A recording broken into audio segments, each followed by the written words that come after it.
Hello students, मैं विवेक शर्मा आप सभी का स्वागत करता हूं अपने YouTube channel easy learning point पर। और आज हम पढ़ेंगे क्लास 11 चैप्टर नंबर 1 सेट्स। ठीक है, तो सबसे पहले तो मैं आपको कुछ छोटी छोटी चीज़ें बताना चाहूँगा। कुछ यहाँ पे नोटेशंस इस्तेमाल हम करेंगे, तो नोटेशंस का हमें मतलब भी पता होना चाहिए कि वे किस चीज़ के लिए इस्तेमाल होते हैं। जैसे कि आप सबने पढ़ा होगा नेचुरल नंबर क्या होते हैं।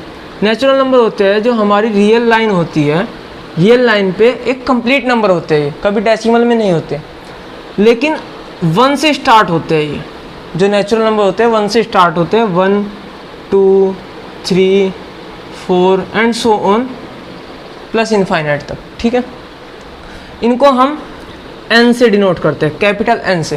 कैपिटल N का मतलब है नेचुरल नंबर। ठीक है, नेचुरल नंबर, ये चीज़ आप सबने पढ़ी होगी, मैं एक बार रिकॉल करा रहा हूँ आपको। दूसरी चीज़ आती है इंटीजर्स। इंटीजर्स क्या होते हैं? इंटीजर्स कोई भी पूरी जो हमारी रियल लाइन होती है उस पर अगर आप सिर्फ इंटीजर्स की बात कर रहे हो, पॉजिटिव या नेगेटिव इंटीजर्स की बात नहीं कर रहे, सिर्फ इंटीजर्स की बात कर रहे हो, तो इंटीजर्स क्या होते हैं? 0 उसमें इंक्लूड होगा। ठीक है, 0 plus minus 1 plus minus 2 plus minus 3 and so on plus minus infinity तक।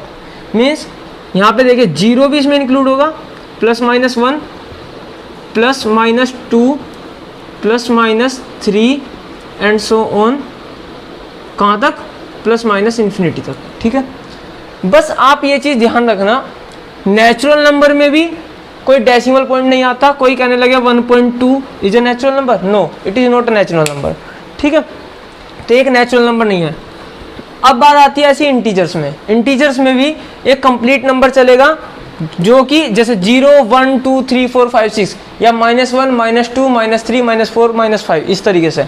अगर आपसे कोई कहने लगे -1.5, नहीं, वो इंटीजर नहीं है। ठीक है, तो इंटीजर जो होगा वो एक कंप्लीट नंबर होगा जैसे नेचुरल नंबर होता है। नेचुरल नंबर 1 से स्टार्ट होते हैं, प्लस इन्फिनिटी तक जाते हैं। और जो इंटीजर्स होते हैं, अगर आप सिर्फ इंटीजर्स बोल रहे हो तो उसमें 0 काउंट होगा।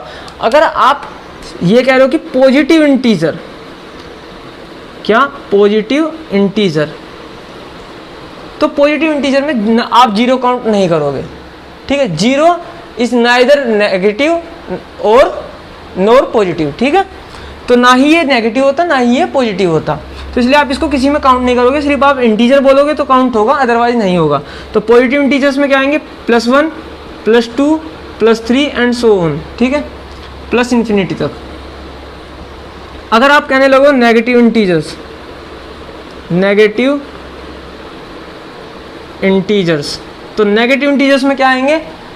-1 -2 -3 and so on minus infinity तक। ठीक है, तो आई होप आपको ये समझ में आ गया होगा। अब देखिए इंटीजर्स को किससे डिनोट करते हैं? इंटीजर्स को डिनोट करते हैं कैपिटल Z से। ठीक है, कोई कोई I से भी कर देता है, लेकिन मोस्ट ऑफ द केस में क्या होता है, ये Z से ही डिनोट करते हैं इसको। ठीक है, अब देखिए पॉजिटिव इंटीजर्स को अगर डिनोट करना है तो क्या करोगे? Z के ऊपर यहाँ प्लस लगा दो, Z के ऊपर यहाँ कोने में प्लस लगा दो। और नेगेटिव इंटीजर्स को डिनोट करना है तो Z के यहाँ माइनस लगा दो। ठीक है, तो ये आप साथ के साथ लिखते चलना। नेचुरल नंबर को n से डिनोट करते हैं, इंटीजर्स को Z से डिनोट करते हैं, पॉजिटिव इंटीजर्स को Z प्लस से डिनोट करते हैं, और नेगेटिव इंटीजर्स को Z माइनस से डिनोट करते हैं। ठीक है, अब बात आती है, अगर मैं कहने लगूँ, चलो यही लिख देते हैं रियल नंबर। जो रियल नंबर में से ही ये सब निकल के आते हैं। ठीक है, तो देखिए इस तरीके से मान लीजिए जैसे आपका एक बहुत बड़ा घर है, उस घर में ये उस घर के छोटे छोटे से कमरे हैं, रूम्स हैं, जो घर है वो है रियल नंबर। तो रियल नंबर क्या है? देखिए रियल नंबर वो नंबर होते हैं जिनका स्क्वायर करने पे वो पॉजिटिव वैल्यू दे। कोई भी नंबर जिसका स्क्वायर होने पे पॉजिटिव वैल्यू आए वो एक रियल नंबर है। जैसे कि -1 का आप स्क्वायर करोगे तो क्या आएगा? +1 आएगा, एक पॉजिटिव वैल्यू आई, तो -1 एक रियल नंबर है। अगर आप कहने लगो +1 का भी स्क्वायर करोगे तो वो तो सिंपल सी बात है, 1 ही आना है। अगर कहने लगे कि 1.5 का -1.5 का स्क्वायर करो, तो देखिए जो भी आएगा 2.25 आएगा, ठीक है, और यहाँ माइनस नहीं सॉरी प्लस हो जाएगा ये, ठीक है, क्योंकि माइनस का स्क्वायर हो रहा है। तो आप सोचिए माइनस की पावर 2 तो क्या होगा, +1 ही तो आएगा। तो ये प्लस आ गई वैल्यू, तो इसका मतलब ये भी एक रियल नंबर है। अब आप कहोगे ऐसा तो कोई नंबर ही नहीं हो सकता भाई कि वो रियल नंबर ना हो, किसी का भी स्क्वायर करो नेगेटिव होगा तो ऑटोमेटिकली पॉजिटिव आ जाएगा, और पॉजिटिव होगा तो है ही पॉजिटिव। नहीं, मैं एक एग्जांपल देता हूँ। देखिए, कोई अगर मैं लेने लगूँ ऐसे रूट में -1, ठीक है, रूट में अगर मैं -1 ले रहा हूँ तो रूट में -1 का अगर आप स्क्वायर करोगे तो क्या आएगा। देखिए, आपने कहीं पढ़ा होगा रूट x का स्क्वायर क्या आता है, x ही तो आता है, ठीक है, ये कट हो जाता है रूट से स्क्वायर, ठीक है। तो यहाँ पर मैं वही चीज़ करूँगा, ये स्क्वायर कट हो गया, क्या आएगा -1। तो इसका मतलब है कि रूट -1 जो है वो रियल नंबर नहीं है, ठीक है। अब ये क्या है क्या नहीं है ये हम बाद में बात करेंगे, ठीक है, फिलहाल ये रियल नंबर नहीं है। तो रियल नंबर क्या होते हैं, वो नंबर जिनका स्क्वायर करने पे पॉजिटिव वैल्यू आए, वो x जिसका आप स्क्वायर करो और वो आपको पॉजिटिव वैल्यू दे, वो एक रियल नंबर है, सही है। अब देखिए, और रियल नंबर को डिनोट कैसे करते हैं, सिंपल r से। अब रियल नंबर देखिए, कोई भी नेचुरल नंबर हो वो भी रियल नंबर में आता है, कोई भी इंटीजर हो वो भी रियल नंबर में आता है, होल नंबर की मैं अभी बताना भूल गया, होल नंबर भी बताऊंगा, वो भी रियल नंबर में आता है, ठीक है।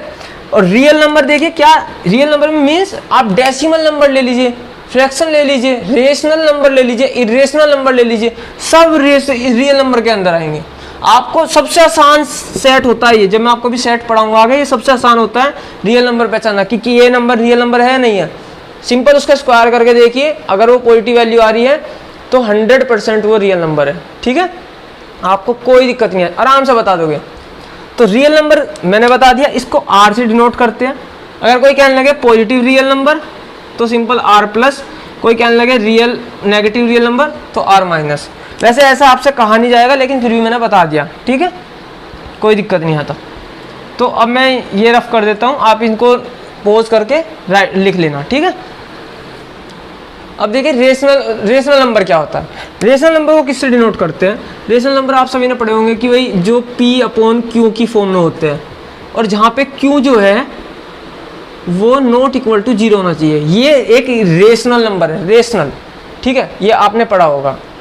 अब इसको डिनोट किससे करते हैं, डिनोट करते हैं इसको Q से, कैपिटल Q, सही है। ये आप ध्यान रखना, बहुत इंपॉर्टेंट चीज़ होती है, धीरे मतलब ये दिमाग में से निकल जाती है और आपको नोटेशन इस्तेमाल करनी आनी चाहिए, ठीक है। तो क्यों, अगर मैं कह रहा हूँ कि पॉजिटिव रेशनल नंबर, भाई रेशनल नंबर भी तो नेगेटिव पॉजिटिव हो सकते हैं। मान लीजिए एक तो है 2, अब कहेंगे 2 तो रेशनल नंबर नहीं है, क्यों नहीं है भाई, 2 के अपॉन में 1 कर लो, बन गया P/Q की फॉर्म में, ये एक रेशनल नंबर हो गया, सही है, ये रेशनल नंबर है। और देखिए Q जो है वो भी हमारा नॉट इक्वल टू 0 है, तो रेशनल नंबर हो गया। अब ये कैसा है, ये पॉजिटिव है या नेगेटिव है, पॉजिटिव है, तो जो पॉजिटिव रेशनल नंबर होते हैं उनको Q+ से डिनोट करते हैं। और अगर मैं यहीं पे कह देता हूँ माइनस, तो ये Q- से डिनोट करते हैं, ठीक है। तो ये चीज़ें आपको नोट कर लेनी चाहिए, आप अपनी कॉपी में लिख लेना। ये होता है हमारा positive rational number, positive rational number, ये होता है नेगेटिव रेशनल नंबर, ठीक है। आप वीडियो पॉज करके इनको लिख लीजिए, अपने नोट्स बनाइए साथ के साथ। अब हम बात करते हैं कि सेट क्या होता है। सेट दरअसल जैसे आप देखिए डेली लाइफ में आप इस्तेमाल करते हो वर्ड्स कि भाई एक वेल डिफाइंड कलेक्शन होना चाहिए। मीन्स आपको मैं कह दूं कि भाई एक अलमारी है हमारे घर में, भाई उस अलमारी में सिर्फ जूते रखे जाने हैं।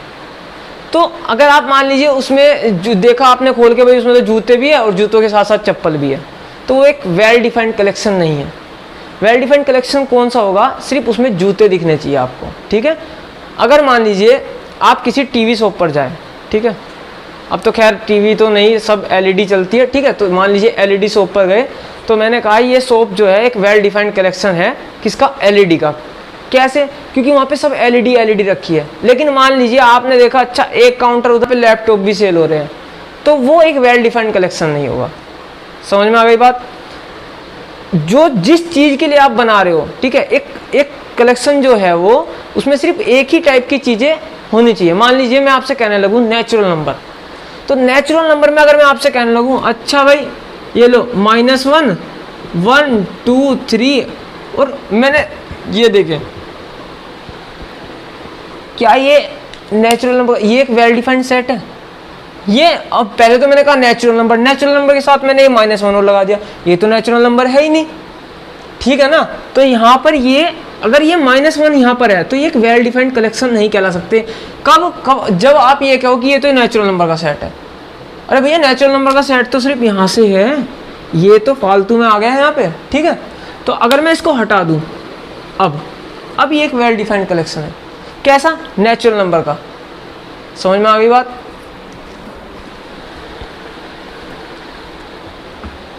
जैसे अब मान लीजिए एक एग्जांपल हम लेते हैं, आपसे कहा कि वोवेल का सेट, ठीक है, कलेक्शन लिया वोवेल्स का। वोवेल्स कितने होते हैं?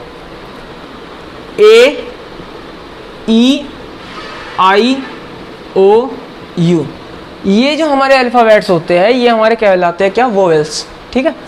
तो ये जो वोवेल्स होते हैं, अब ये देखिए एक वेल डिफाइंड कलेक्शन ही तो है। अगर आपसे मैं वोवेल्स का सेट बनाने का कह रहा हूँ तो आप ये थोड़ी ना उसमें बी सी डी ये भी लगा दोगे, नहीं लगाओगे ना। सिंपल आपको पता है ए ई आई ओ यू, ये 5 लेटर उसमें आते हैं, ठीक है। तो ये एक वेल डिफाइंड कलेक्शन हुआ या नहीं हुआ? बिल्कुल हुआ, इसमें कोई अदर एंटर ही नहीं कर सकता। समझ रहे हो ना? मैंने एक कंडीशन अप्लाई कर दी, क्या कि ये वोवेल्स का सेट है। सिंपल। अगर मैं कहता सिर्फ अल्फ़ाबेट्स है तो अल्फ़ाबेट्स भी देखिए वेल डिफाइंड कलेक्शन हो सकता है। कैसे भाई? ए बी सी डी तो आएगी उसमें, ठीक है, ए बी सी डी तो आएगी उसके अंदर। अब मैं उसके अंदर ये थोड़ी करूँगा ए पे अनार, आ से आम, ये थोड़ी करूँगा। अगर मैं ये भी ऐड कर देता हूँ तो एक वेल डिफाइंड कलेक्शन नहीं हुआ, ये एक वेल डिफाइंड कलेक्शन हो जाएगा अगर मैं ए बी सी डी लिख रहा हूँ, ठीक है। तो जिस तरीके की चीज़ें आप ले रहे हो तो उनका एक एक तरीके की चीज़ों का कलेक्शन वो कहलाता है हमारा सेट, ठीक है। तो अब देखिए आगे देखते हैं। अब सेट्स को डिनोट कैसे करते हैं? देखो सेट्स को डिनोट करने से पहले मैं आपको वैसे खैर चलिए डिनोट ही बता देते हैं। सेट्स को हमेशा हम कोई भी कैपिटल लेटर्स लेते हैं। जैसे मान लीजिए आप कुछ भी ले सकते हो, एस से भी डिनोट कर सकते हो कि एस इक्वल टू, ठीक है, ए से भी डिनोट कर सकते हो, बी से भी डिनोट कर सकते हो, ठीक है। तो जो कैपिटल इन लेटर्स का इस्तेमाल करते हैं एक सेट को डिनोट करने के लिए। अब ऐसा मैं क्यों कह रहा हूँ कि अलग अलग एक से क्यों नहीं करते? मान लीजिए आपके पास 2 अलग अलग सेट देती है तो दोनों सेम थोड़ी होंगे, उनको अलग दिखाने के लिए मुझे किसी अलग अल्फ़ाबेट का भी तो इस्तेमाल करना पड़ेगा ना। तो इसलिए S A B C D कुछ भी हो सकता है, पी क्यू आर एस कुछ भी, जो आपकी मर्जी है, एक्स वाई जेड, सही है। तो डिनोट तो हम करेंगे कैसे? कैपिटल लेटर से। किसको? सेट को, जो हम डिनोट करेंगे कैपिटल लेटर से डिनोट करेंगे। अब आती है चीज़, कुछ देखो साइन होते हैं। मान लो देखो कैसे, सबसे पहले मैं आपको चलो बताता हूँ अब सेट लिखा कैसे जाता है। मान लीजिए मैं कह रहा हूँ कि वोवेल्स का सेट लिखना है, वोवेल्स का, तो मैंने ए से डिनोट कर दिया उसको, ठीक है, कैपिटल ए से। आपने ब्रैकेट्स पढ़े होंगे 3 तरीके के, तो आपने ब्रैकेट्स पढ़े होंगे कैसे? ये स्मॉल ब्रैकेट, ये कर्ली ब्रैकेट्स, ठीक है, और ये बिग ब्रैकेट, ठीक है, लार्ज ब्रैकेट या कुछ भी कह सकते हो आप इसको। स्क्वायर ब्रैकेट भी कह देते हैं कभी कभी, सही है। इसको भी मिडिल ब्रैकेट भी बोल देते हैं, मतलब पर मेनली कर्ली ब्रैकेट ही बोलते हैं सब। तो देखिए 3 ब्रैकेट आपने सुने होंगे, पढ़े होंगे, छोटी क्लासेज में खूब इस्तेमाल किए होंगे। तो ये वाला जो ब्रैकेट है, ये जो भैया बीच का है ना हमारा, ये हमारा काम आता है यहाँ पे, कहाँ पे? सेट को बनाने में, ठीक है। इन दोनों का यहाँ पे कोई काम नहीं, सही है। सिर्फ ये एक ब्रैकेट होगा जो इस्तेमाल होगा। अब ये कैसे इस्तेमाल होगा वो हम बताते हैं। मैंने कहा वोवेल्स का सेट लिखना है, ठीक है। तो वोवेल्स का सेट कैसे लिखूंगा? सबसे पहले मैं ये कर्ली ब्रैकेट बनाऊंगा, फिर इसके अंदर सभी वोवेल्स लिखूंगा एक एक कोमा लगा। कैसे? ए, ठीक है, आई ओ यू, शायद मैं ई भूल गया तो ई यहाँ लिख दो, कोई फर्क नहीं पड़ता। अब देखिए एक और चीज़ मैं इससे बता दूं, आपके ये सेट में अगर आगे पीछे है लेटर्स तो उनसे भी कोई फर्क नहीं पड़ता। अगर मैं ये कह रहा हूँ कि कोई बी सेट है और उसमें मैं कहने लगूँ बिल्कुल सही तरीके से ए ई, जिस तरीके से हम बोलते हैं ए ई आई ओ यू। तो देखिए आप कहेंगे कि भाई इसमें तो ई पहले आ रहा है, इसमें ई बाद में आ रहा है, उससे फर्क नहीं पड़ता। आप ये देखिए कि इसमें भी ए ई आई ओ यू है, इसमें भी ए ई आई ओ यू है, आगे पीछे हो जाए उससे कोई फर्क नहीं पड़ता। इसमें भी टोटल नंबर ऑफ एलिमेंट्स कितने हैं, 5 है, इसमें भी कितने हैं, 5 है, सही है। तो आप इस बेस पे ये भी कह सकते हो कि ये दोनों सेट्स इक्वल हैं। क्या कह सकते हो, इक्वल है, सही है। अब देखिए, अब मैं एक और चीज़ आपको इसमें बताता हूँ।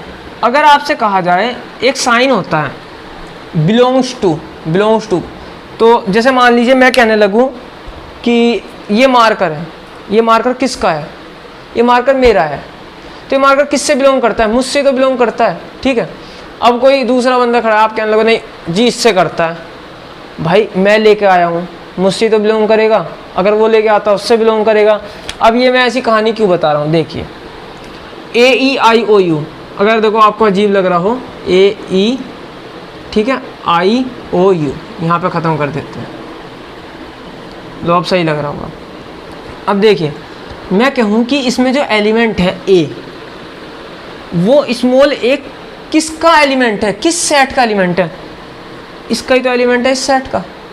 तो ये जो स्मॉल ए है ये इससे बिलोंग करता है या नहीं करता, बिल्कुल करता है। अब बिलोंग्स का साइन क्या होता है, बिलोंग का साइन होता है, आप इस तरीके से ये बनाइए और यहाँ पे ये, तो जैसे ई बनता है ना पूरा, तो ई ना बना के आप क्या करो, आप यहाँ पे पहले सी बनाइए और सी में एक डंडा खींच देते, ये साइन होता है बिलोंग्स का, बिलोंग्स टू किसका होता है, बिलोंग्स टू। अब ये किससे बिलोंग कर रहा है, ये एलिमेंट स्मॉल है इस सेट ए से, तो मैं क्या लिखूंगा, ए बिलोंग्स टू कैपिटल ए। ऐसे ही मैं ये भी कह सकता हूँ ये जो ई है ये भी इसमें डिनोट इससे बिलोंग करता है या नहीं करता, करता है, तो small e also belongs to capital A, ठीक है। सभी एलिमेंट्स अलग अलग आप ऐसे लिख के दिखा सकते हो। और अगर मैं आपसे कहूँ कि मान लीजिए भाई कोई एलिमेंट है सी, ठीक है, कोई एलिमेंट है स्मॉल सी, क्या ये इस ए सेट से बिलोंग करता है, आप ध्यान से देखिए, क्या ये स्मॉल सी इसके सेट में कहीं भी है, नहीं है।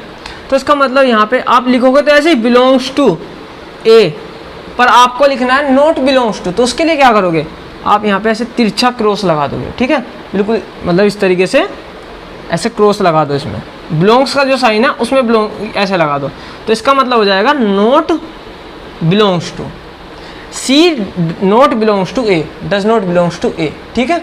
तो इस तरीके से आप लिख सकते हो। देखो मैंने दोनों बता दिए, नॉट बिलोंग्स टू का भी और बिलोंग्स टू का भी मीनिंग बता दिया कि कहाँ पे कैसे इस्तेमाल होना है, ठीक है।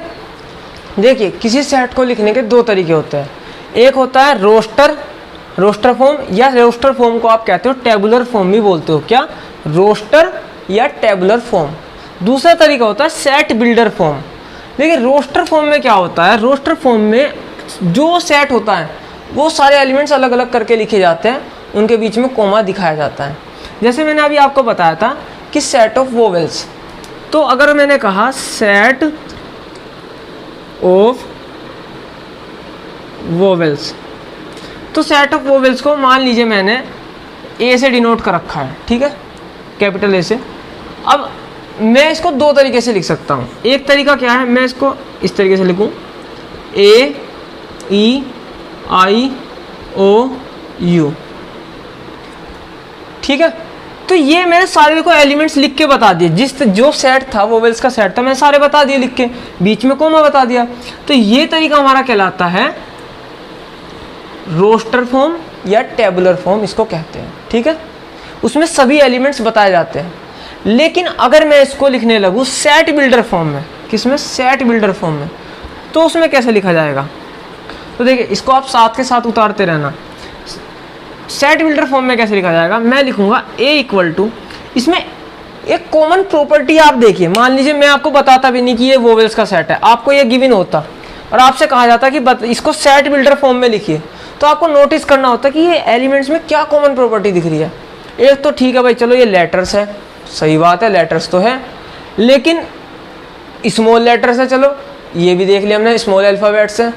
और कोई प्रॉपर्टी ढूंढी जो यूनिक हो, ये वोवेल्स है।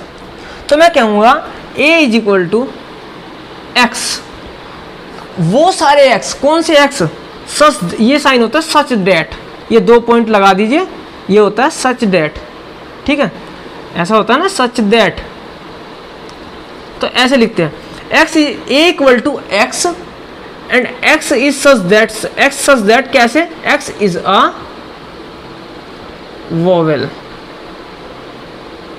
देखिए मैंने एक एलिमेंट की फॉर्म में लिख के दिखा दिया इसको, सही है, एक लैंग्वेज फॉर्म में इसको मैंने लिख के बता दिया। अब आप सोचेंगे भाई x इज अ वोवेल, तो सिंपल है, देखिए जब आप इसको खोल के देखेंगे तो आप इसको जब लिखोगे तो सोचिए वो सारे x आपको यहाँ लिखने पड़ेंगे जो वोवेल्स हैं, तो आपको चाहे आप चाहो या ना चाहो आपको सारे लिखने पड़ेंगे, A-E-I-O-U, आप छोड़ ही नहीं सकते क्योंकि आपने पहले लिख दिया is a vowel, x is a vowel, तो आपको सभी वोवेल्स बताने पड़ेंगे। तो मेरे ख्याल से आपको समझ में आ गया होगा कि रोस्टर और टेबुलर फॉर्म और सेट बिल्डर फॉर्म में क्या फ़र्क है। आप ऐसे भी समझ सकते हो, रोस्टर फॉर्म में सभी एलिमेंट्स अलग अलग दिखाए जाते हैं, और जो हमारा सेट बिल्डर फॉर्म होते हैं उसमें लैंग्वेज फॉर्म में आपको बताना पड़ता है, उनकी प्रॉपर्टी बतानी पड़ती है, ठीक है, कि उनकी प्रॉपर्टी क्या है। तो सेट बिल्डर फॉर्म और रोस्टर फॉर्म में आपको अंतर समझ में आ गया, इन दोनों तरीके से आप लिख सकते हो। ये आपके एनसीईआरटी में एक एग्जाम्पल नंबर 1 है जो कहा है, ये एक इक्वेशन दी है, ये क्वाड्रेटिक इक्वेशन है। इस इक्वेशन को इन्होंने क्या कहा कि इसके जो रूट्स है वो फाइंड आउट करके दिखाइए, और लिखना है उनको कैसे, रोस्टर फॉर्म में। इसके जो सॉल्यूशन है, सॉल्यूशन किसको बोलते हैं, अगर इस इक्वेशन के सॉल्यूशन की बात करूं तो इसके रूट्स, इसके जीरोस क्या है, x की वैल्यूज क्या है, ठीक है, वो मुझे बतानी है, ठीक है। इसको किस में लिखना है मुझे, रोस्टर फॉर्म में।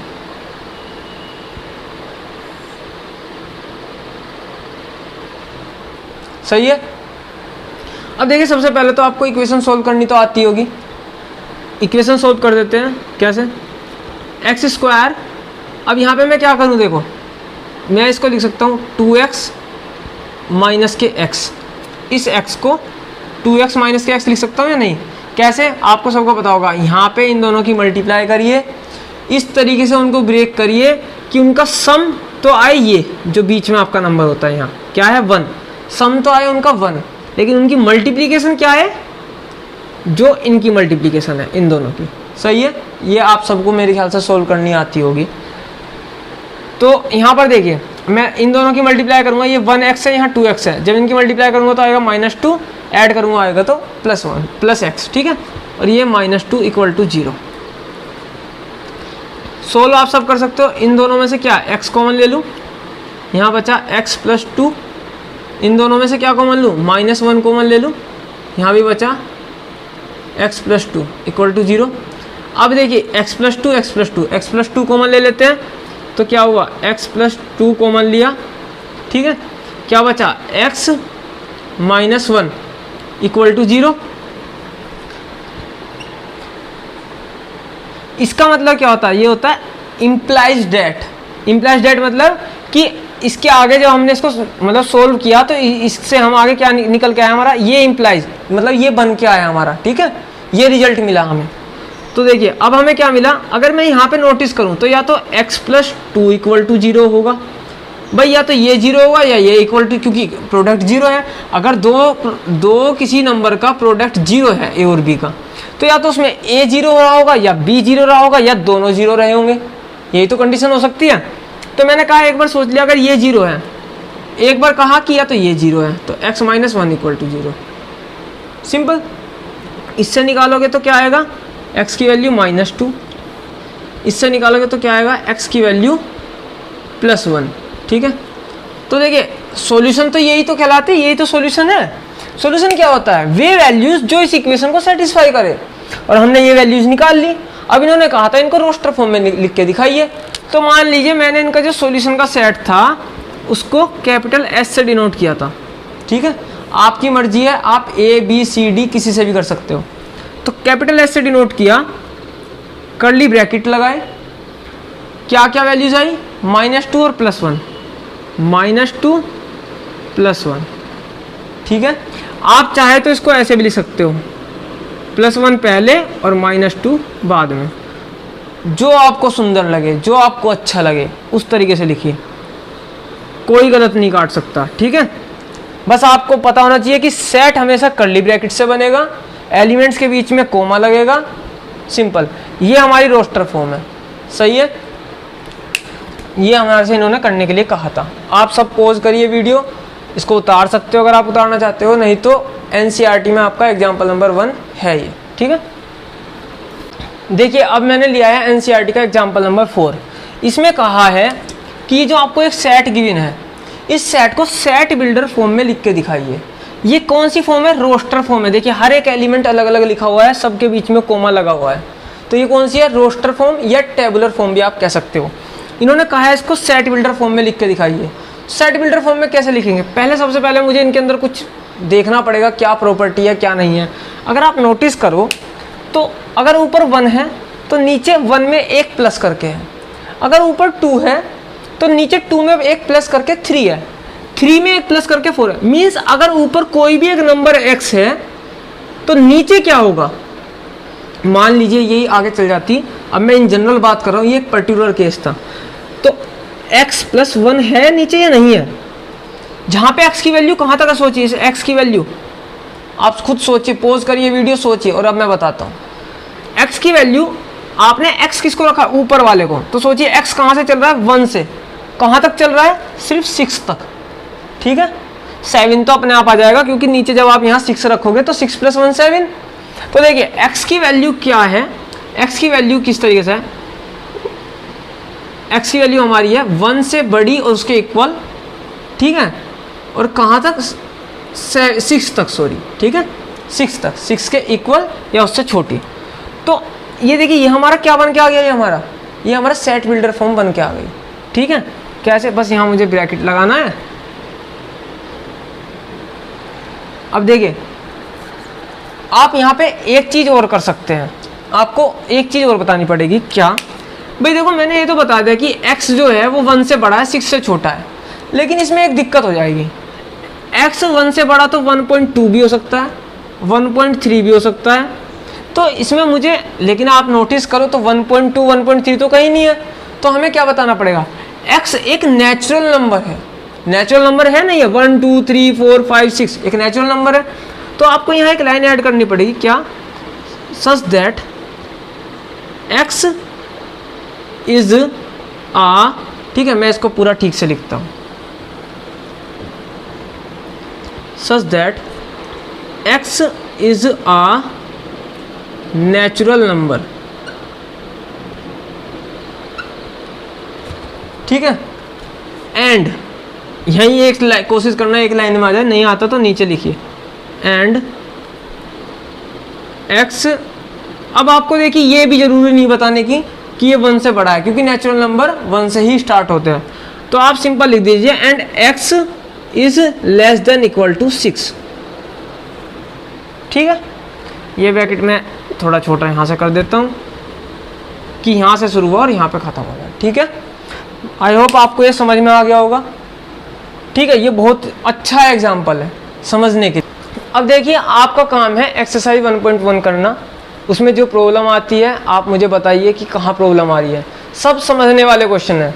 सेट पहचानिए, उसमें पूछेगा कि क्या ये सेट है, तो आपको सिंपल चेक करना है जो उसने लाइन बोली है क्या वो वेल डिफाइंड कलेक्शन है उस चीज़ का, जिस चीज़ के बारे में वो कह रहा है।